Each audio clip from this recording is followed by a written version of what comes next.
Hello, my name's Sophia, and I'm here as the co-founder of Parkinson's Dance Science. I'm also a clinical specialist physiotherapist and a researcher. I'm joined today with co-founder Amy and also one of our dancers, Sue. And we're here with Parkinson's UK to bring you this dance experience in the home. So we would like to, just before we start, look around, make sure it's a safe space for you to move and that you don't feel inhibited in any way for any movements that you might want to create. Remember that the movements we're offering are options, but you feel free to modify it in any way that you'd like to. Make sure you've got a phone and some water handy if you need it, and let's get started. So what we're doing today is our postural alignment piece. And what we're working on is trying to get our alignment in as a neutral position as we possibly can, because that allows us to expand the movements from there.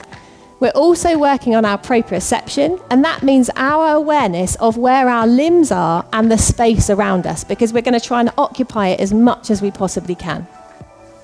We're also going to be working on our breath and trying to use that breath to channel the energy through to all the different parts of our body.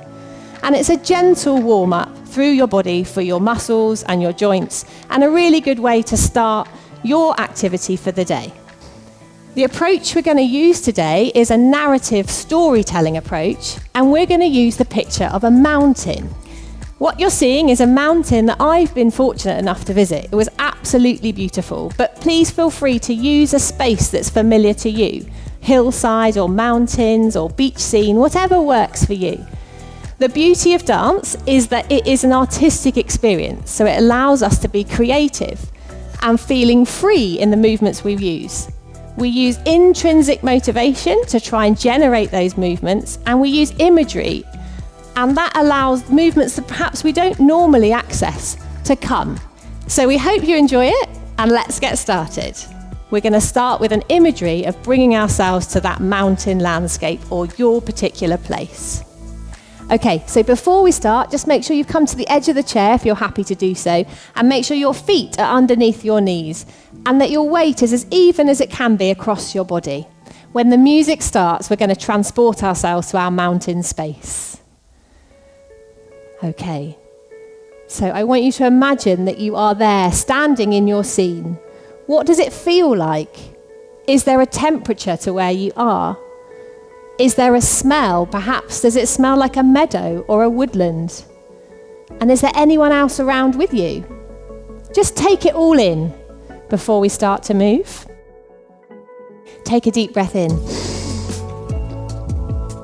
and out. Lifting again, deep breath, chest to the sky and out. Last time, breathing in and out. Lovely. Feeling settled and calm in your space, we're going to draw that mountain range.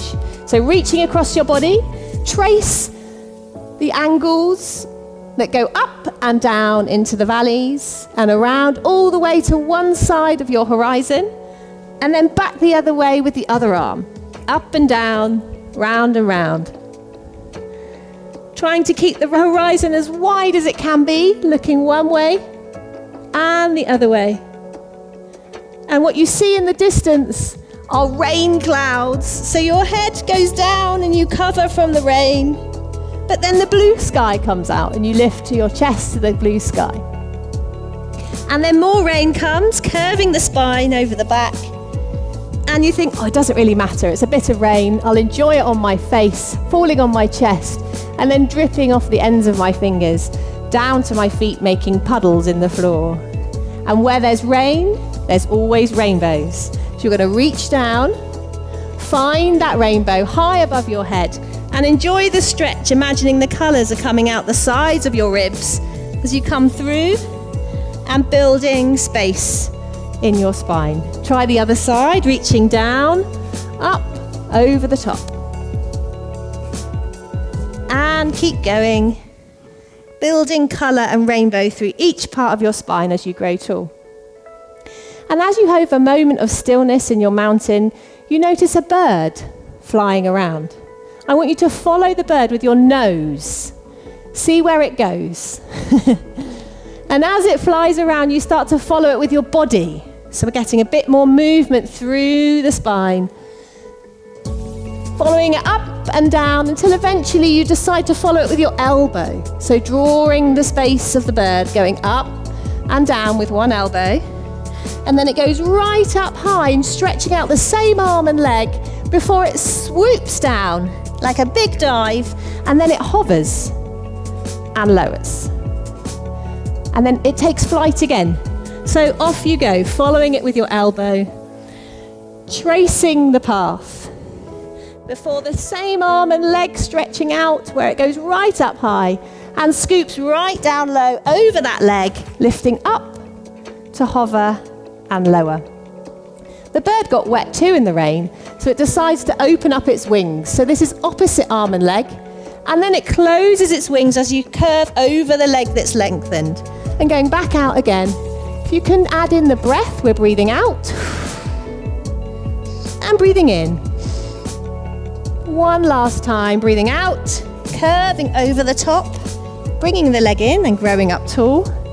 It turns around and opens its wings the other way, stretching as far away from your fingers and your toes as you can before you curve over and open out. Breathing if you can, breathing out, breathing in.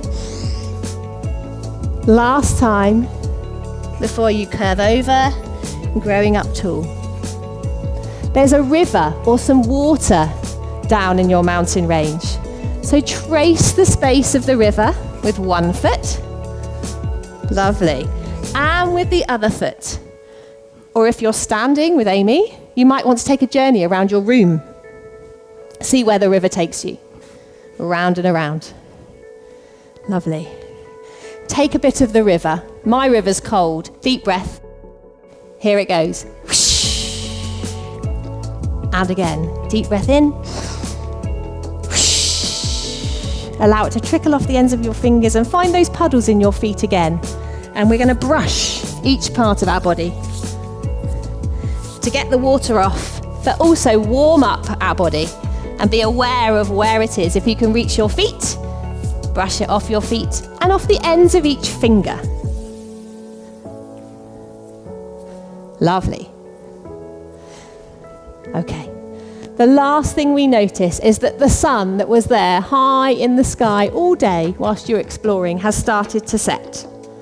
And as it comes down in front of you and drops below the horizon, you try to rise your head higher as the sun lowers, leaving behind that lovely upright feeling and the feeling of all the movement you created in the mountain with you in your body.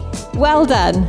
If you enjoyed that, then please look out for our other creative dance experiences on the Parkinson's UK website, or reach out to your local community and see if you can find a dance experience where you can join in. We hope you enjoyed the journey. Thank you and well done.